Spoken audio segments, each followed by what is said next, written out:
না এটুকুন ভেজ না। এই মুহূর্তে দেখানোর চেষ্টা করবো আইএসএফ নেতা ওহিদুল ইসলাম আক্রান্ত শওকত অনুগামীদের হাতে।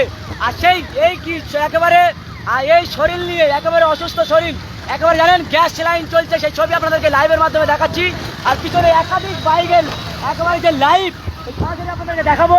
তাহলে কি শওকত মোল্লার বাড়ি ফেরোয়ার পরিস্থিতি এই মুহূর্তে গাড়ির ভিতরে আইএসএফ নেতা কারিমুল ইসলাম, আর ব্যাকগ্রাউন্ডে বিশাল একেবারে বাইক মিছিল।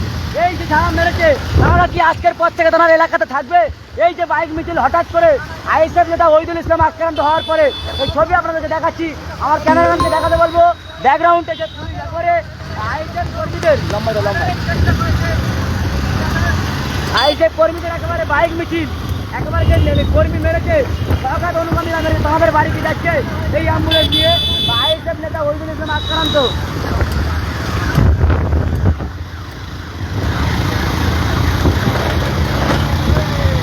গাড়ি গাড়ি গাড়ি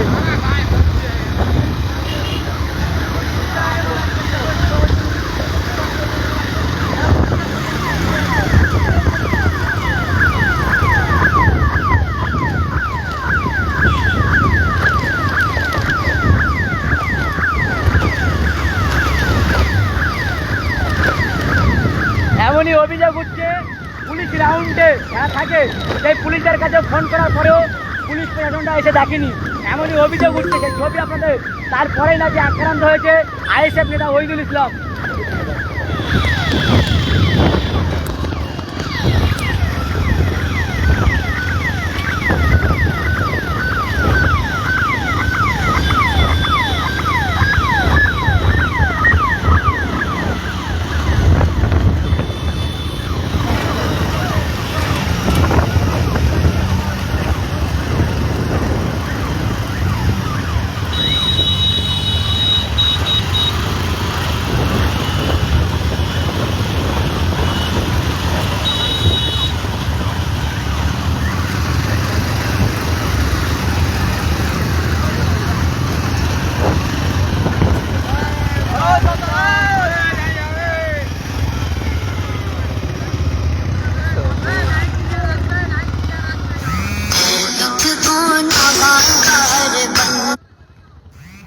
এই মুহূর্তে লাইভ সমর্থন করছি।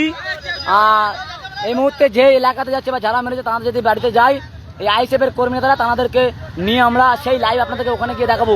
বিশাল বাইক একেবারে আপনারা এই যে সর্বপ্রথম আইএসএফ কর্মীরা আক্রান্ত হওয়ার পরে এই যে এত বড় বাইক এতটা মানুষ বার করেছে, তাহলে আগামী দিন কি পরিস্থিতি হবে এটা কিন্তু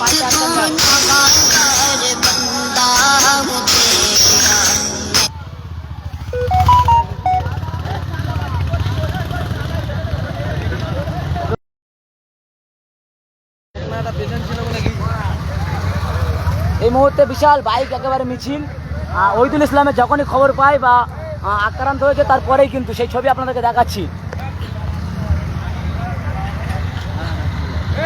এই মুহূর্তে এই পাম্পে আছে, জিনানগাছা থেকে আসার পরে যে পাম্প পরে লাইভ এই মুহূর্তে সমর্থন করছে, যেখানে গিয়ে একেবারে এরা জমায়েত করবে সেখানে গিয়ে আমরা লাইভ দেখাবো আপনাদেরকে।